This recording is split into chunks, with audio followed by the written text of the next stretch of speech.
I'm excited to be back. It's been a while since we've had a great conversation, so looking forward to it. Absolutely, same here, and I'm excited to hear about more about your podcast and what you're doing.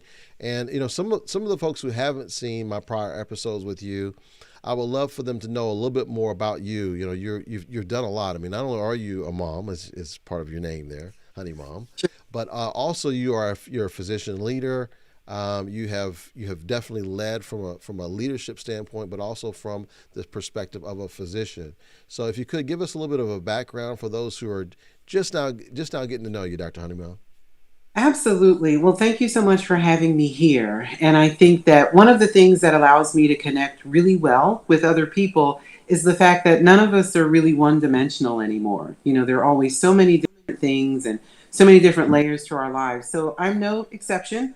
As you mentioned, Dr. Honey Mom is really a name that I chose because it really involves the three major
Able to actually process what we just talked about. I wasn't actually able to implement.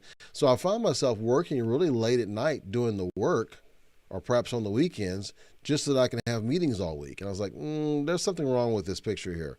So if you could give us some practical advice on, first of all, which meetings should we be having versus the meetings that we shouldn't? What are there perhaps things we could do besides having a meeting? And if so, what are those effective things? Absolutely. And one of the things you're talking about, and I'm nodding my head, is because I talk about different schedules have patterns to me. And it sounds like you had a schedule a lot like mine, which looks like a star. If you think about way back in the day with one hand and lift our finger up with the ink, my hand always had ink all over it because it was a mess. And that's sort of what that schedule looks like. Recurring meetings all over the place, topics that are crisscrossed, no real flow, no order, and no ability, like you said, to process the information that you're coming up with in those meetings. And that really stalls productivity. And so one of the things that I always encourage people to start with is, why are we getting together? Why do we need this meeting? Is there one unified purpose for us getting together? You'd be surprised. People will attend meetings and not know why. Folks will attend meetings without knowing what the outcome is supposed to be or what the goals are, or the objectives. And so really starting there can help you say, hey, well, if we don't have a purpose, why are we spending this time? Furthermore, if you're going to have a meeting, there need to be very clear objectives. One of my least favorite things to hear is, well, I don't have an agenda. I thought we'd just talk. It almost guarantees that there won't be a whole lot of productivity. So I think having a purpose and understanding why you're there and what it is you hope to get out of that meeting in that time frame is super important. It sounds really basic because it is. And I'm a firm believer that people who are successful are those who do very basic things extremely well. I like that. I like that a lot. Okay, so let's say I've got a purpose in mind and I've got an agenda, but that may not necessarily mean I need to have a meeting for it. What's that demarcation line between when I need to have a meeting versus when I could probably still fulfill this agenda maybe through some other means, like, I don't know, Sure. a number of Well, different ways. definitely different meeting types. You know, there are one-to-ones, there are meetings where you need to get department leads together or leaders in the organization together. And then there are new project meetings. And so I think the first question you have to ask yourself is, what expert opinion do I need? This is an approach I take when I'm thinking about whether I need to meet with people, and if so, who do I need to get together? Sometimes you can invite people to a meeting thinking you're going to need their expertise, but you really need different people. Other times you get the right people, but you find out that there's additional help that you're going to need. But in my opinion, the way that I eliminate meetings from my schedule that really aren't beneficial to me is I ask myself, is there something I'm going to get out of meeting with this person that I can't get on my own? I'm more of a believer of bringing work products and ideas and solutions to the meeting than using the meeting to come up with those. I find that people are far more productive, innovative, and able to think things through on their own than they are in a room with a bunch of different jarring sort of topics and agendas at the same time. That makes a lot of sense. And you know, you just made me think of something. Okay, so I've been in meetings where, let's say the meeting is an hour long, but there are certain people in the meeting that maybe their contribution is only like a 5 or a 10 minute contribution, but they're basically required to sit there for the whole hour. I don't know. What are your thoughts on that? Do you try and segment where you have some people come in and out of the meeting, or do you just want to have a meeting where there's no interruptions, everybody comes at the same time, everyone leaves at the same time? What are your thoughts on that? You know, I find it really interesting that people would think that someone should interrupt their workday to contribute for just a few minutes. It's maybe something that should trigger us to think about whether or not that person actually needs to be there. I know for me, there are often times where people want me to come to a meeting just because they want to say I was there.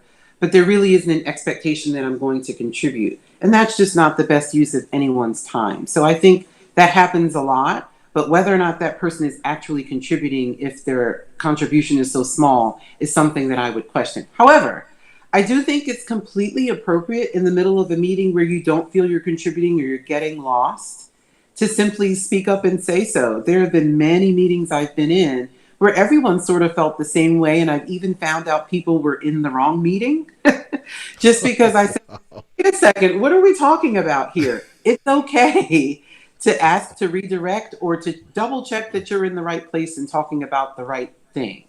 I definitely encourage people to do that. I don't think it really incentivizes people or empowers or fulfills them to have time taken away from their workday that they don't feel is productive.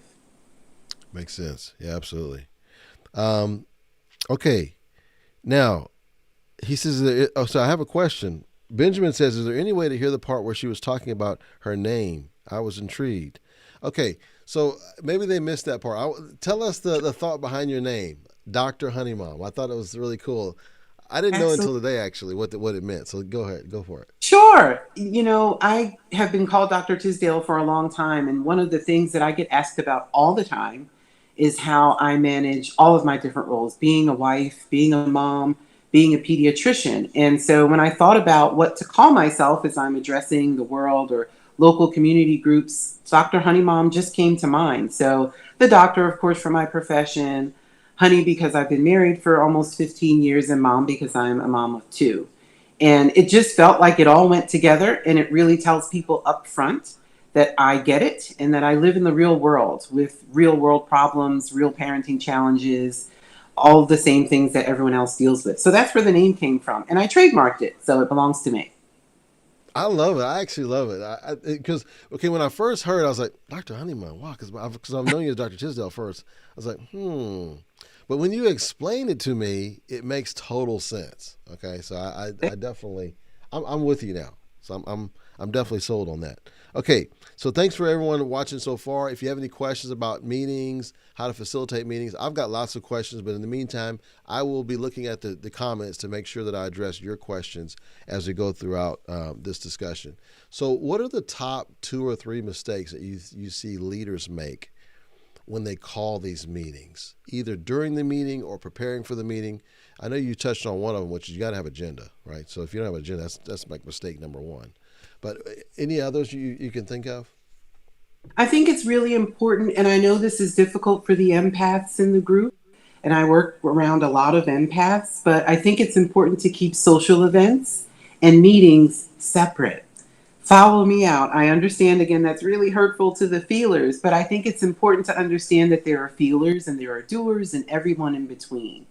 And so I think it's really important to understand that meetings, especially those where you expect to be productive, are not social events.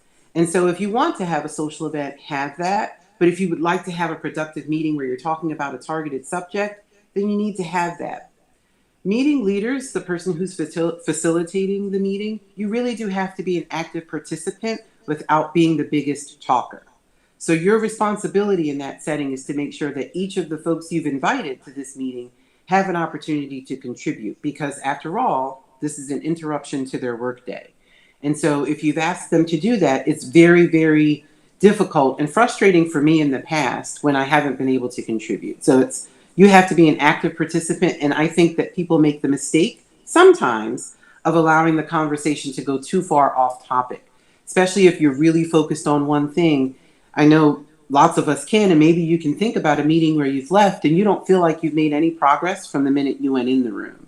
And so I Right. always ask people to reflect on, hey, what are the last 3 or 5 meetings you've gone to? Can you tell me what they were about or what has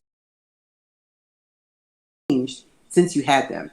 If you really have to dig and think about it, those are probably meetings that you shrink or eliminate or consolidate. Absolutely. Wow, that is powerful. Okay, so let me I've got a question here that came from a commenter here. Let me just 1 second. I'm just switching something on my computer here. Okay, so his question is: Benjamin says, "You're making fantastic points about how to meet effectively. However, I'd like to hear your approach when dealing with folks who live for meetings. When the meetings aren't yours and they're wasteful of your way, tell those folks to respect your time." That's an interesting. Wow. What do you say to that one? That's heavy question, but it comes up all the time. And I think we've all had that experience of, oh my goodness, why is everyone so into this when there's so much work to do? And that circles back to the doers. What do we spend most of our time thinking about when we're in a meeting where we're not contributing? All of the other work we could be doing. That's what we're thinking about. And so, I think it's really important to show respect for the fact that you're in a professional setting, but also to help redirect or focus everyone on the fact that time is ticking and you're not contributing. So, for example, I've said in meetings before, hey everyone, it sounds like you're all getting a lot of thoughts in here, but I really do have a hard stop in about 40 minutes. So I brought some materials I'd like to review. Unless someone else would like to go first, I'd really like to lead off with this so we can get into a more productive discussion. And either that's going to redirect everyone that's at the table, or you're going to figure out that this probably isn't a meeting you need to keep coming to. But I do think there's a way to say that, and I encourage you to say that. You'd be surprised. You're not the only doer in the room. And so those who aren't necessarily as comfortable speaking up or aren't able to find the right words may not do so, but you may save a lot of people a lot of time if you decide that it's going to be you that speaks up, and do so respectfully. Well, I think that really addresses it. Now, I've got another question that has to do with when you have quiet people in the meeting versus those who are very vocal.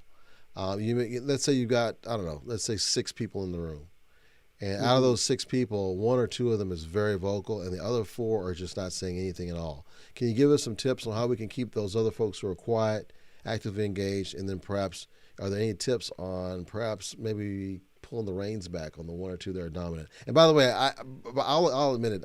Sometimes I'm one of those dominant people, so I'll admit that. Okay, but yeah, I want to hear your thoughts on this.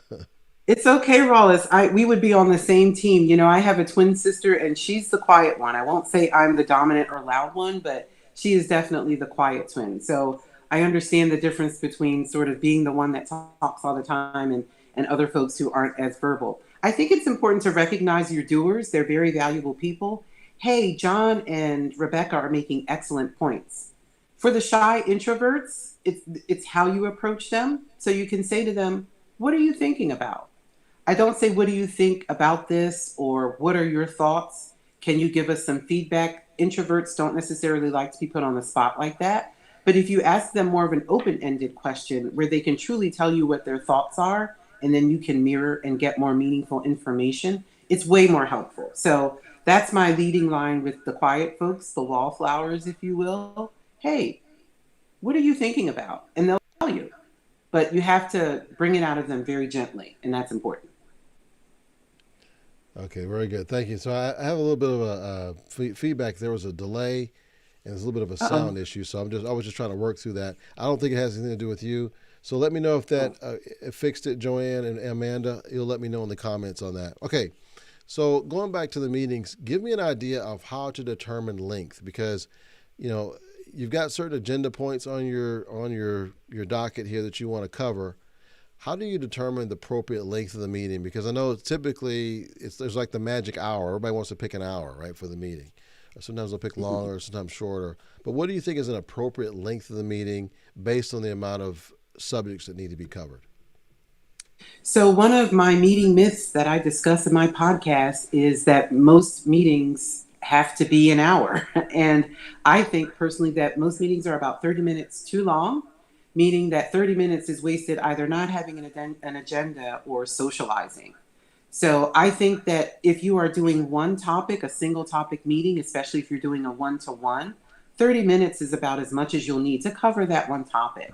I'm a believer in starting with a lower time than giving more time than necessary because it's not uncommon for people to take that time to bring in other topics. So if you'd like to stay focused, 30 minutes is where you can start. You can always add time. I don't know about your experience, Wallace, but it's very difficult to peel back time once you've given it to people, but far less stressful to add to it. And so I think that one subject or per subject, about 30 minutes is a good rule of thumb. No hard and fast rules, and you can adjust. But what I think is important is that just as we look in industry at how to be cost effective with money and how to be cost effective with labor and other things, we also going into now an era where we have things like COVID that are going to lean and strain on our resources. We need to be cost effective with our time. Super important. Yeah, it makes sense. So one of the things that I also want to know too is if you have those who are in the meeting who, while they're there, listen, we got certain other team members here. Can we just go ahead and discuss this? I just want to add one thing to the meeting. How do you feel about those who want to add to the agenda? I want to address that, and I have one follow up to that, but I'll let you answer that question first. Sure. I think you have to be very consistent in your ability to keep everyone focused. And so I don't think it's a shut this person down. Hey, that sounds wonderful. I'd really like for us to stay focused. It was hard to get us all together at the same time. What we can do is add this to the list and we can see if there's another meeting where this topic would be more appropriate. Or if we need to add it to our next session, we totally can. So that people feel that they're valued and what they brought up is going to be addressed, but they understand this may not be the best time. And that's okay. And that takes being a leader and that takes making sure you say it with a tone that's respectful. But I do think it's possible. Absolutely. Okay, very good. Now, how about socializing? The socializing part.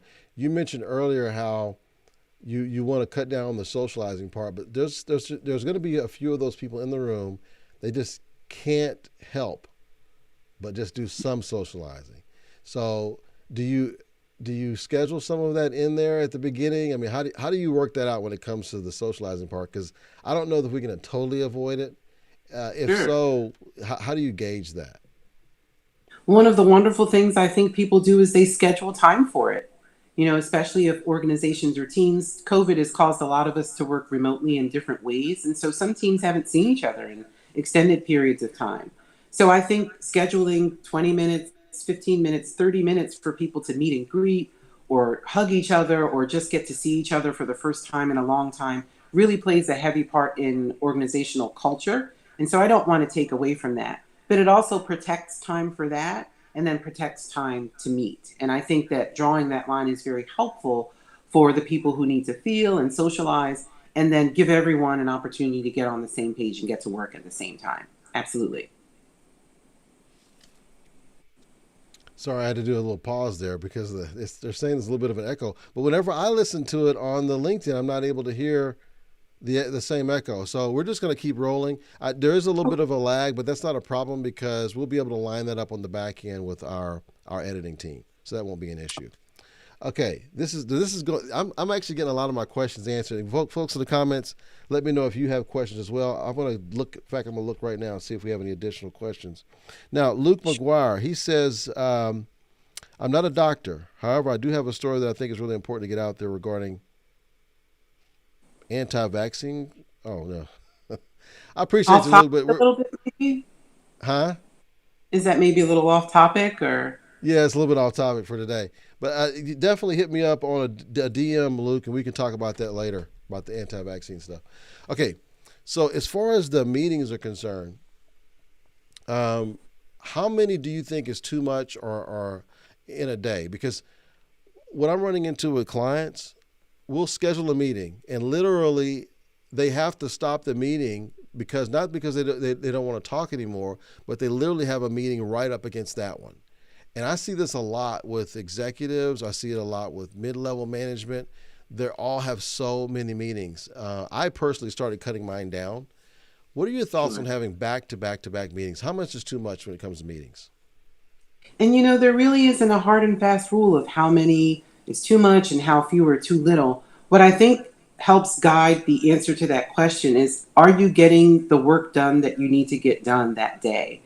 How are you doing with that in terms of consistency? Are you able to get work done on some days, but most days you're not because you're meeting too much?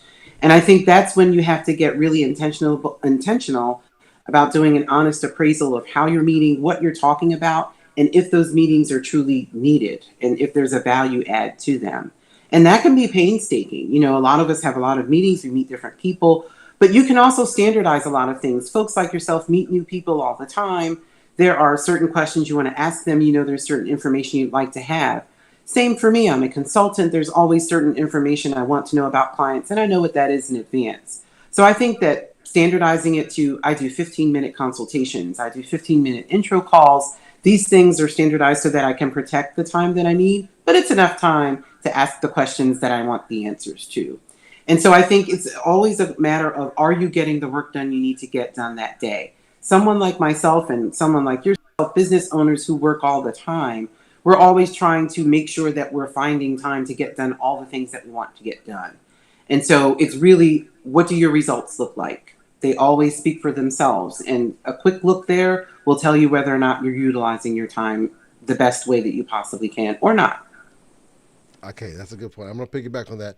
I'm just going to pause for 1 second while I change something with the sound, folks. 1 second here. I'm going to make one adjustment.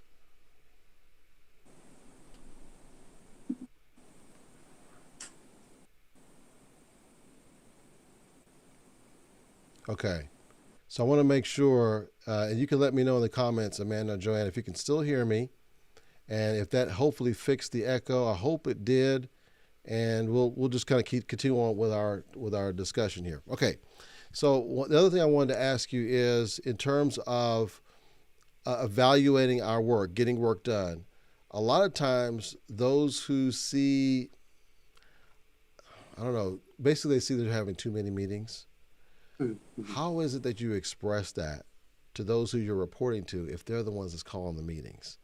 Mm. Can you give us some ideas on what are some effective ways to communicate with our bosses that the meetings that they're causing are actually affecting our productivity? Um, Can you give us some respectful ways where we can perhaps have that discussion? What are your thoughts on that? One of the things that I've always thought about as in employed positions was, what was it like for my boss? Before I had conversations with them, my question to myself, what is it like for them? And I haven't always been able to get that right, but I do think about that. And so I think it's important to understand that sometimes your boss may not get this right every time. The important thing to remember is they won't know unless you tell them. There are lots of different things going through their mind. There are other people that report to them typically. And so they're not going to know how you feel unless you tell them. Again, it comes down to the way that you say it. I would approach them very respectfully and say, I'm not really clear what the objectives are for this meeting. This is an agenda item in your one to one with them. I'm not really clear what the objectives are for this meeting. I'm happy to attend, and it sounds like it's a very lively discussion, but I usually leave without understanding what my tasks are between then and the next meeting, and I really don't feel that I have anything valuable to contribute. Can you let me know what you think about my contribution, and if there's a better way for me to do this that helps you? And I think that presenting in that way lets your boss know, hey, maybe it wasn't really clear what I expected of you here, but I can clarify that now. Or you know what? I'm glad you brought that up. I don't think we actually need you for this project. There may be something else, or there may not be at this time, but they're not going to be able to empathize or connect or resolve the issue unless you have that conversation. You'd be surprised how many times you bring that up and you find that the other person, including your boss, feels the same exact way. And you might be able to eliminate a meeting together.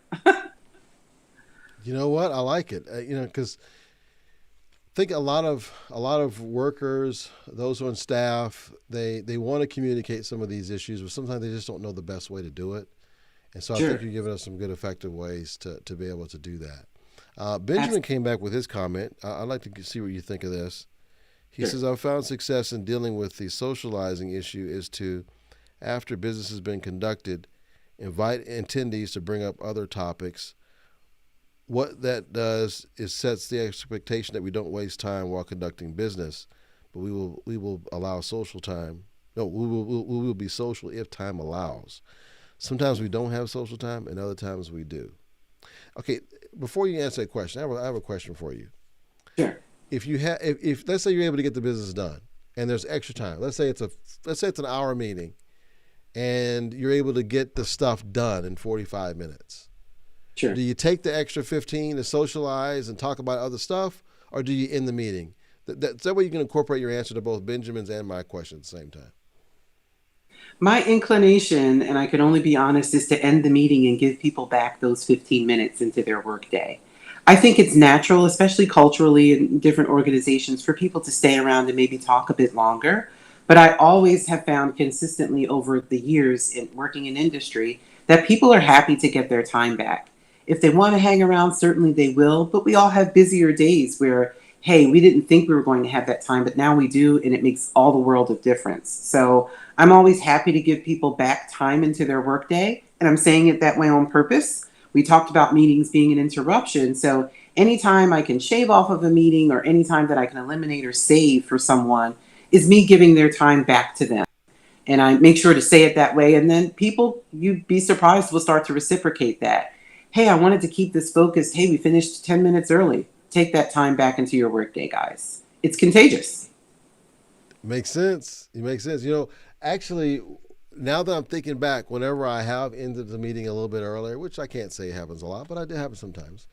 When it ends a little bit early, when I say, look, if anybody wants to stick around, if you have extra questions or if anything you want to discuss, but those who need to go, you can go ahead and go. Basically, give them that way out. I say like 90%, if not 100%, will leave. Absolutely. So that's a They clear want sign too, that time. right? Absolutely. It's a great sign. And people will appreciate you as a leader for respecting their time. They really will. It does well for us.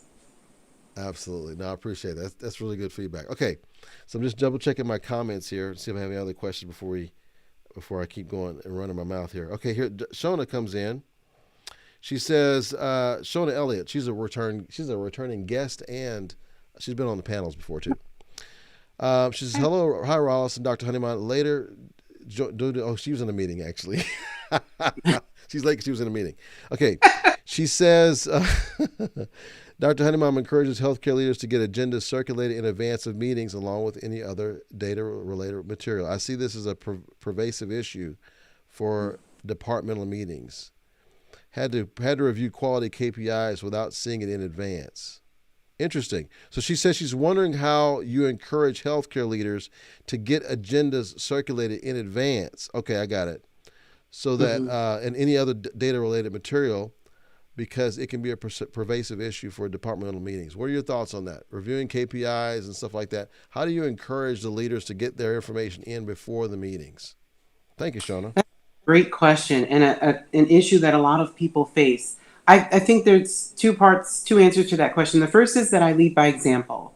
When I'm setting up a meeting, same as Rawls, before we had this show, I sent you a ton of stuff and we were, exchanging information back and forth a month ago before we met today. And so I think that leading by example and showing people how you're supposed to do these things is really important. One of the things that people take for granted, specifically with physicians, is that we're sort of inherently capable of leading this sort of activity. And we're not. And we're not, to be honest, formally trained how to lead meetings. So some people are naturally good at it, some people have learned, and others have not. And this is true for other types of managers also. So I think that teaching leaders, especially when you've had a chance to hire or appoint them, is extremely important. This is what you're going to need. Here's what people are going to be looking for, etc.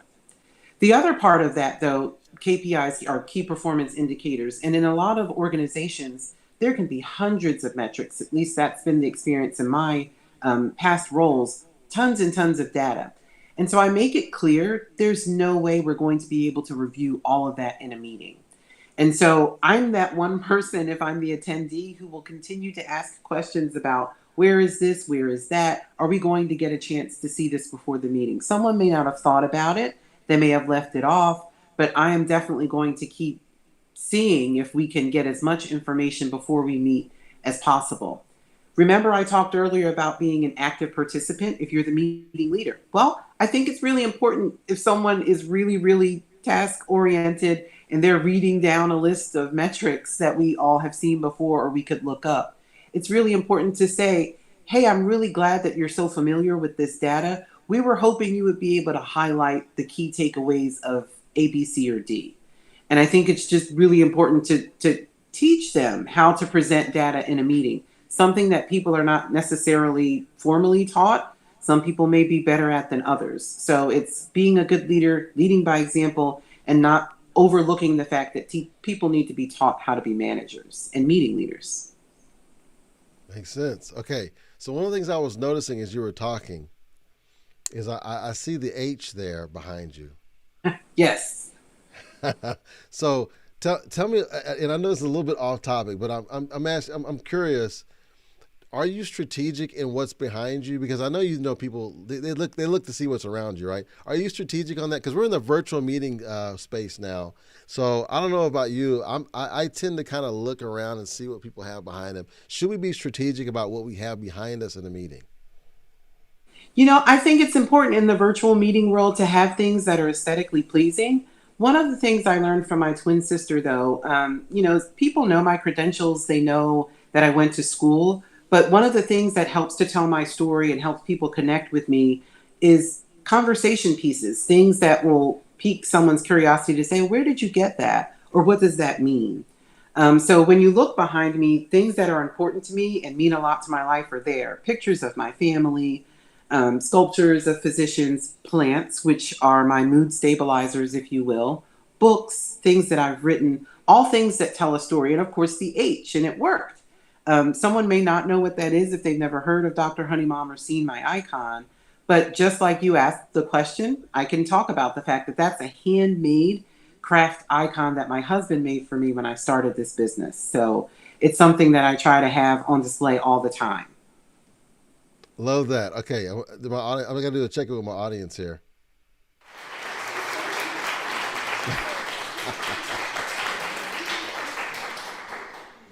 Background, Rollis? No, not generally. I just have the backgrounds. I just have the virtual backgrounds because if I were to take this off, let me just take it off for a second here. If I were to take this off, let's see here. I have to do it on my side. It's a good question actually. Sure. I'm always curious what everyone thinks when they're making their background. So, Okay, that's my true background right there. okay. It's just Gotcha. it's a sheet. Now I have a curtain draped behind it, but generally when Sure. I do my meetings, I have some. Now, okay, I'm going to ask you a question. This is another question. Do you Okay. think in a meeting, because we are in a virtual, we're in a virtual society right now in terms of these meetings. Most of them are being done like this. In this instance, do you feel that having a background like what I have, should it be moving like this? Is that distracting, or should it be like a plain, like no movement? And just I'm talking about just internal meetings. Is this like? Give me your true opinion. What do you feel like it matters? I mean, what are your feelings on virtual backgrounds and just in general? I think it's interesting. It's an interesting question because we're really worried about or concerned or thinking about what other people are going to think about our background.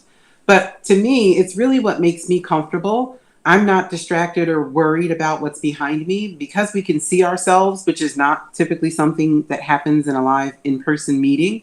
But when you can see yourself on camera, I've sometimes seen clients who I'm coaching for interviews get distracted by seeing themselves and seeing certain things behind them. So I honestly think it's what makes you comfortable, what really gives you confidence to host or do whatever it is you're going to do is really the most important. If it's something that's going to distract you, it's going to distract other people who are watching you as well. So it's all about the setting and what you think works best for you. Absolutely. Great. Okay, thank you. That really helps. Okay, so Shona, actually, Rosina. Hi, it's Rosina. Dr. Rosina Malaska. She's coming in from Toledo, Ohio.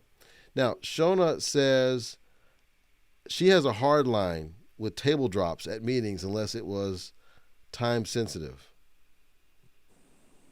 Table drops. I've never actually heard that term before. Yeah, I was going to ask, what does that mean? I don't know. I don't know what that means. What does that mean, Shauna? I've never heard of a table drop. Okay. She says, Shauna says, I always have a real background behind me. Feels more Hmm. authentic for the work that I do. Okay. And then Benjamin says that my background reminds him of Max Headroom. I haven't heard that in a long time, Max Headroom. That's funny. Okay.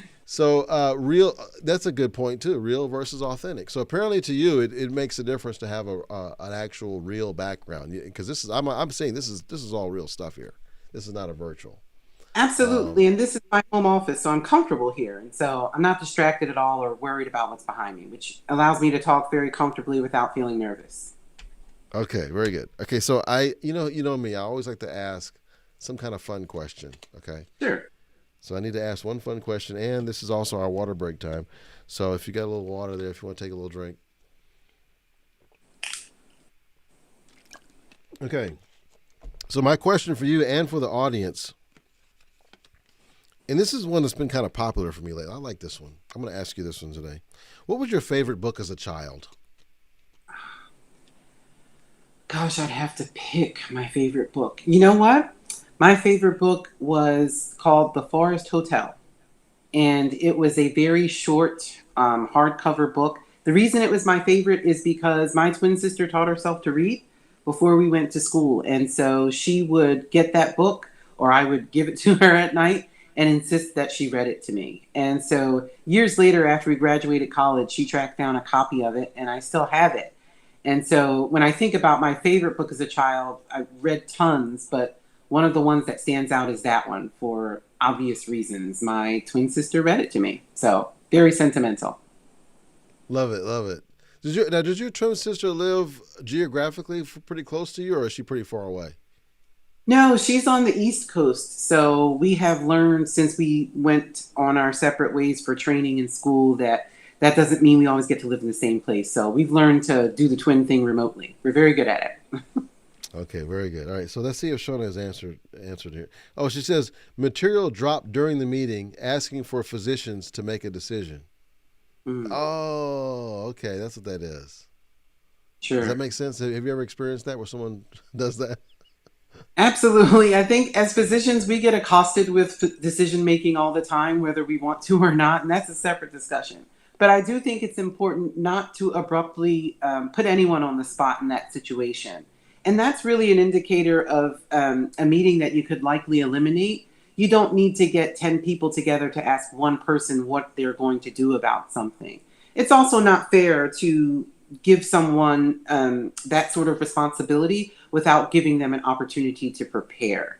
As I mentioned earlier, Wallace, physicians, most of us, used to making very complicated decisions in a short period of time. So one of the things I found we struggle with as leaders is understanding that we can slow our thinking process to make it more appropriate for administration and executive roles. And so when we understand, hey, that we can take our time and we can do this, we don't have to make this decision today.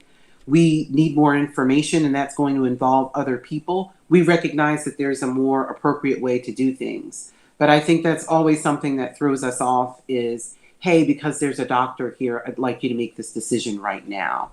Very, very Yeah. stressful. Agreed. You just hit a key point that I want to delve in this for a second before this discussion is done, and it's about adjusting to the speed of others. Because you talked about the speed of making decisions and adjusting to the speed of the situation. I want to come back to that, but before I have you answer that or fully ask you that question, Shona says A Wrinkle in Time was hers, and Dr. Malaska says Little Women. But I have many other favorite books, always been an avid reader. Okay, so Little Women, Wrinkle in Time, and then you were The Forest. The Forest Hotel. Forest Hotel, that's right. Forest Hotel. I've never actually heard of that book. Okay, cool. All right, so this is something I've struggled with, and maybe you can help give myself and then folks in the audience some advice on this. Sure. Is I tend to make decisions very quickly and move quickly, but I've had to learn, especially in the past few years, that I do need to adjust to my situation and the audience, and then sometimes even our clients, because our clients have much larger organizations than what we do. And so we're so used to making decisions very quickly. They don't happen that way in a lot of larger organizations. They don't make decisions quickly. So do you have any tips? Because I think this actually rears its head in a meeting.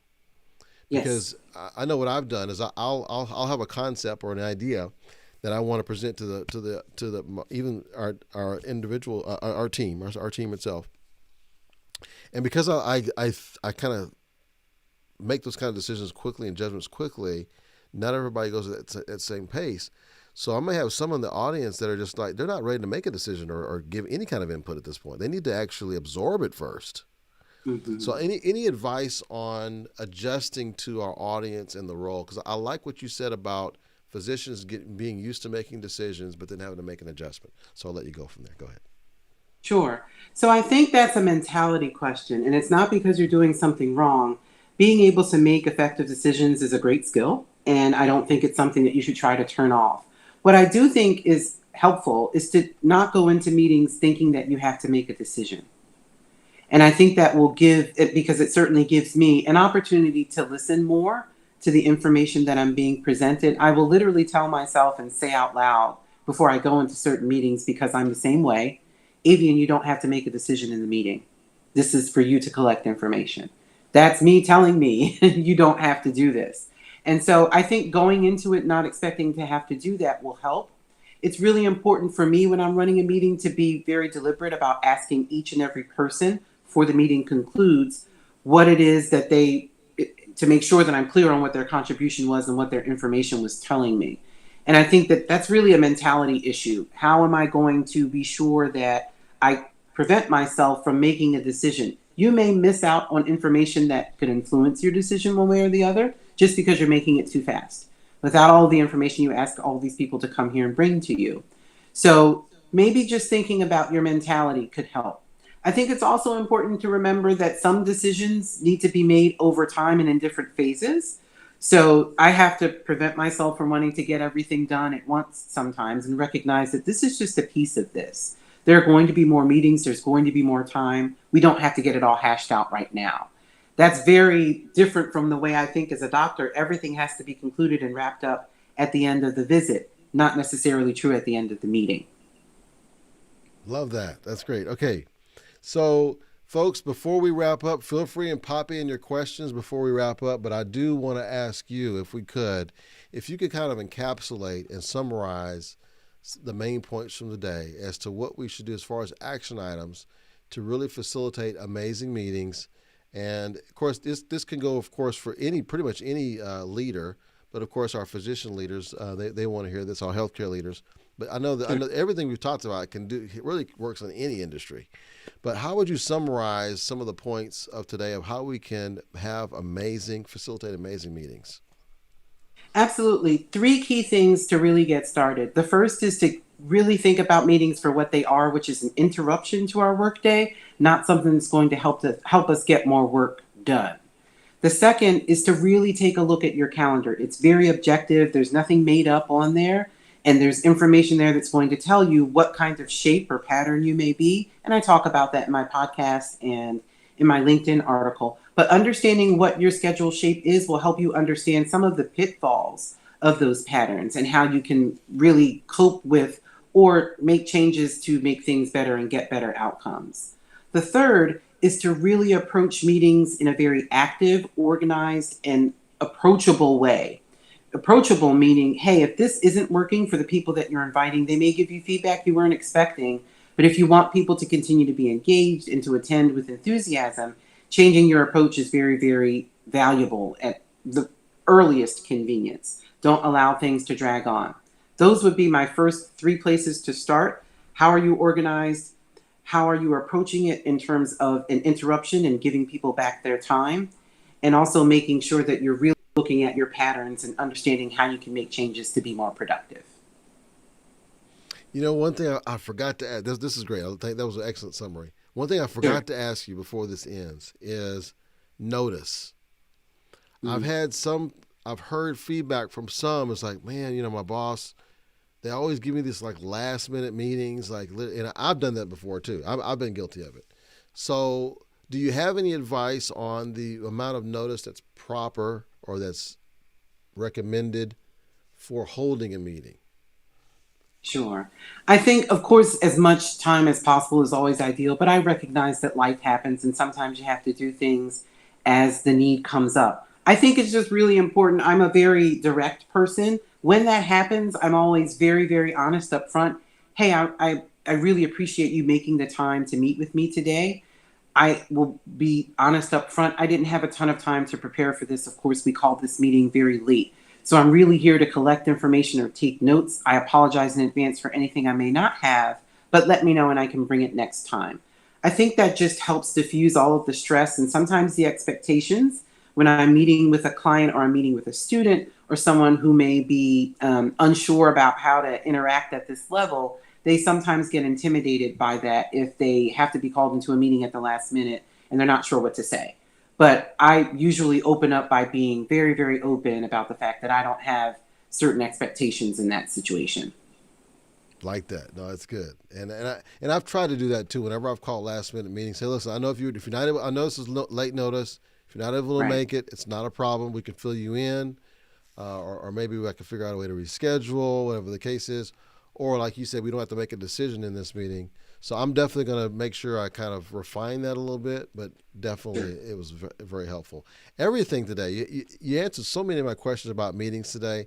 I really want to show my appreciation for what you've done. I'm just going to check in with my audience as well and see what they think. And, well, this has been as you can see on the screen there, we're quite happy. And my audience is always very agreeable. Very good.